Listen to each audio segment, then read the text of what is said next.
Senador, déjeme preguntarle, senador, porque siempre las cosas pueden tener más de alguna interpretación, ¿no? Y usted, ¿cómo interpreta esta idea de una revisión crítica del programa de gobierno que surgió desde la presidencia del Partido Socialista? Sí, la verdad no he tenido la oportunidad de conversar con Paulina todavía para ver a qué se refiere concretamente. Entiendo, es una opinión de ella, no sé si expresa todo, Ujú. una resolución del Partido Socialista como colectivo, es una opinión más de ella. Eso me gustaría despejarlo, pero en una conversación con Paulina. Pero más allá de eso, se vienen dando distintas vocerías en términos de la necesidad de actualizar, revisar, priorizar, etcétera, eh, eh, distintos conceptos que se van utilizando. Y yo lo que he planteado es que sería bueno hacerlo en una jornada de trabajo, en un cónclave, más que en comentarios por la prensa, porque en el fondo puede dar a distintas interpretaciones o generar reacciones al interior de la alianza de gobierno. Yo creo que estamos iniciando un ciclo, ¿no? Marzo, recién con un ajuste de gabinete. Tenemos desafíos bien concretos y muy importantes para este 2023, y creo que es bueno la propuesta que yo he hecho en el fondo, que podamos reunirnos en una nueva jornada, en un cónclave oficialista, con un gabinete, con los partidos, con los parlamentarios, y poder ahí definir en el fondo las prioridades programáticas y los desafíos, por lo menos para este 2023, digamos. A mí se me vienen a la cabeza algunos, ¿no? Sacar adelante un pacto tributario, en eso está el equipo económico, está el royalty, 40 horas laborales, la agenda de seguridad. El gobierno le acaba de poner urgencia a 15 proyectos de ley que han sido conversados previamente también con la oposición en el Parlamento. Bueno, la reforma de pensiones, ahí le nombro 5, digamos, ¿no? Entonces, Claro. no sé bien a qué se refiere esto y le agrego una más, la crisis de la ISAPRE y todo lo que implica en materia de salud. Entonces, Senador, eh, porque usted ha eso. planteado que aquí no hay un cambio de rumbo respecto de la reforma de los grandes temas, ¿no? Del gobierno. No es que esté tratando de ser ecuánime ni de buscando un punto intermedio, pero en la lógica de que no hay un cambio de rumbo respecto a las reformas del gobierno. De hecho, nadie ha planteado un cambio de rumbo, pero uno podría entender esto como tratar de adaptarse a la realidad que quedó reflejado después del rechazo a la reforma tributaria y por lo tanto con qué votos realmente se cuenta en el Congreso al momento de hacer esta revisión crítica del programa es qué es lo que realmente podríamos llegar a sacar adelante.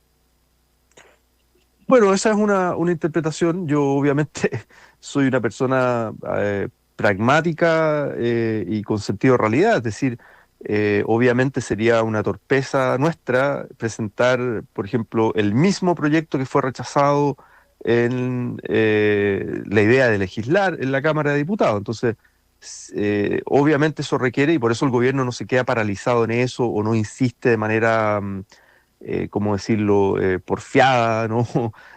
Sino que dice, mira, vamos a abrir un nuevo espacio de diálogo para ver si encontramos consensos más transversales, pero no hemos renunciado a la idea de que Chile necesita un pacto fiscal, no hemos renunciado a la idea de que necesitamos recaudar más recursos y financiar de manera sostenible los derechos sociales. Eso es parte de nuestro programa. Es parte de las ideas que nos llevaron a dirigir el Estado. Y incluso el ministro Marcel dijo, parece que vamos a tener que precisar más Uh -huh. nítidamente, bueno, cuánto necesitamos recaudar y para qué van esos recursos, y explicarlo con pera y manzanas. Por ejemplo, la PGU cuesta 0,7 puntos del PIB, eso son cerca de 2.400 millones de dólares.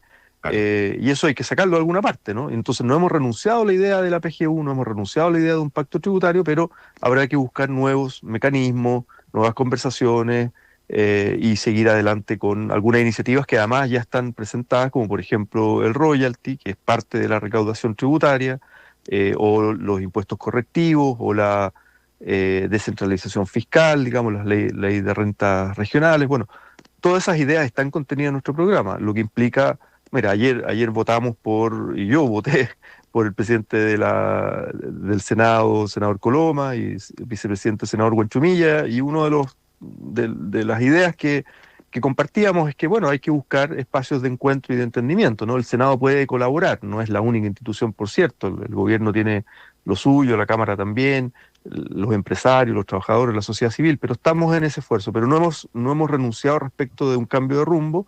Sí hay que revisar los mecanismos, las maneras, los medios, por decirlo así, para llegar a esos objetivos. Senador, revisar no es lo mismo que renunciar, ¿verdad? Me imagino que usted está de acuerdo con eso. Todo es revisable y de hecho hemos visto cómo se han ido revisando cosas en la idea de llegar a acuerdos. Por ejemplo, ya hay asomo o hay algunas luces de hacia dónde podría ir la propuesta tributaria o la reformulación de la propuesta tributaria. También hay algunos puntos clave ahí que la propia ministra Janet Jara daba cuenta respecto de la reforma de pensiones. 40 horas se está logrando sacar adelante en el Congreso, probablemente sea ley pronto, también a partir de revisarlo y de adecuarlo en definitiva y aterrizarlo a hacer una cuestión viable políticamente. Ahora, la pregunta que todavía falta por responder es hasta dónde el gobierno también está de acuerdo a pensar, a repactar, a pensar en no solamente andar literalmente pirquineando votos y corriendo el riesgo que corrió con el resultado que tuvo finalmente la reforma tributaria, sino tratar efectivamente de lograr mayores niveles de acuerdo y sumar aquellos votos de bloques que realmente den un resultado o permitan tener un buen resultado y sacar finalmente adelante las reformas grandes. Sí, mire, la idea del pirquineo, de hecho lo conversamos explícitamente así con el presidente Boric en el día del cambio de gabinete. Tuvimos una pequeña reunión ahí los presidentes de partido y claramente hacíamos una evaluación de que bueno, el fracaso, el rechazo a la idea de legislar de la reforma tributaria, buscando este pirquineo, digamos, ¿no? Para tener una mayoría simple, ¿no? Que es lo que el quórum para la reforma tributaria, claramente no funcionó. Ahora, eso se dio también, hay que decirlo, hay una dinámica de la derecha que yo creo que subió el tono en este nuevo ciclo, en este marzo del 2023, una derecha que se cerró en bloque, digamos, o sea, no hubo ningún voto a favor de ningún parlamentario de derecha, y yo creo que ahí mi interpretación, ¿no? Ahí ustedes podrán tener otra, no lo sé, será interesante de debatir. La música la está poniendo una derecha más radicalizada, ¿no? El Partido Republicano que dice sin tapujos, nosotros estamos por bajar impuestos, o sea, nuestra idea no es ni siquiera el status quo, mantener tal cual la estructura tributaria de Chile hoy, que ya genera desigualdades y todo lo que sabemos, concentración de la riqueza, sino que incluso quieren bajar los impuestos, o sea, a lo Trump, digamos, ¿no? Puede poner la música, pero no es la que tiene los votos, en definitiva, senador Latorre. Sí, déjame preguntarle ahí, senador, una cosa, porque claro, puede que el Partido Republicano en estos momentos esté atenazando de alguna manera a Chile Vamos. Yo creo que esto ha venido quedando en evidencia en varios episodios, pero en la práctica pareciera que donde está, digamos, la dificultad es con los llamados votos no alineados en estricto rigor en el Congreso, ¿no? Es que, claro, o sea, si uno dice el Partido Republicano, es cierto, no tiene la mayoría, es una minoría en la Cámara, en el Senado tiene un senador, pero pareciera ser que la música la están poniendo y están arrastrando a todo Chile Vamos a la misma posición al final. Se quedan en la misma posición en bloque. Y estos votos no alineados de sectores que no son del oficialismo, porque hay que decirlo, en la reforma tributaria, todo el oficialismo vota a favor, incluso toda la democracia cristiana vota a favor, pero los demócratas votan en contra. Pamela Giles vota en contra, los partidos ecologistas verdes, etcétera. Entonces, bueno, el partido de la gente también, y por tanto le propician un golpe, una derrota al gobierno, que yo creo que es lo que buscaban, ¿eh? Es lo que buscaban, era propiciarle una derrota al gobierno. Entonces, si esa actitud se mantiene, claro, es bien complejo. En la reforma de pensiones se convocó una mesa técnica para ir justamente ajustando, estamos en pleno primer trámite, o sea, hay espacio para hacerle mejoras, todavía no se abre un periodo de indicaciones, y la derecha no llegó a la reunión para la reforma de pensiones y dicen que están preparando una propuesta alternativa, después de ya varios meses de haber presentado el proyecto. Entonces, la derecha yo creo que está en un momento de subir el tono. Está bien, son oposición, estamos en campañas electorales para el proceso constituyente. Ahora, nosotros, la disposición que hemos tenido, y lo reflejo justamente en la negociación del proceso constituyente, fue sentarnos en una mesa 3 meses a negociar y acordar la habilitación de un nuevo proceso, y eso lo hicimos con Chile Vamos, y tenemos esa misma disposición para las reformas estructurales. El tema es que necesitamos al frente que haya un interlocutor válido que diga, bueno, estamos abiertos a esta discusión, digamos. Juan Antonio Coloma, ¿le parece que puede ser un interlocutor válido y que cambie el tono de las conversaciones en el Congreso? Podría ser. Yo no ningún veto a Juan Antonio, todo lo contrario, voté ayer por él, respetando la palabra y el compromiso empeñado, digamos, el año pasado para todo este ciclo en términos de un acuerdo administrativo y de gobernabilidad. Y bueno, Juan Antonio lleva muchos años en la Comisión de Hacienda, probablemente yo creo que él entiende, él fue alguien que tal vez más bajo perfil, pero jugó un rol importante desde la UDI en un momento crítico en el estallido social para abrir una vía institucional, democrática y canalizar a través de un proceso constituyente la crisis social en la que nos encontrábamos.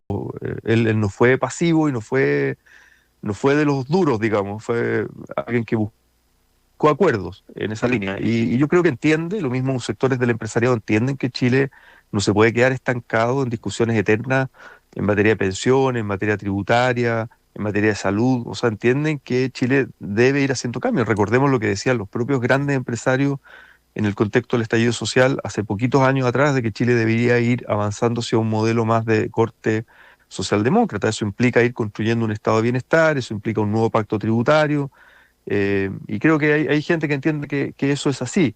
Ahora, con gradualidad, con responsabilidad fiscal, con moderación, todo lo que quieran. Si en el fondo el gobierno está disponible a ese diálogo y a esa velocidad, digamos, el mismo presidente lo decía en campaña incluso. Yo tengo claro hacia dónde queremos llegar, y podemos conversar la velocidad y los caminos por los cuales llegamos a esos objetivos, pero yo creo que son objetivos país, y bien concretos, ¿no? Acá no estoy hablando de teoría en el aire, estoy hablando de la pensión garantizada universal de 250 lucas para los adultos mayores como piso. Eso es un piso de dignidad y debería ser un objetivo país, ¿no? Senador. Estoy hablando de eso, de cosas bien concretas.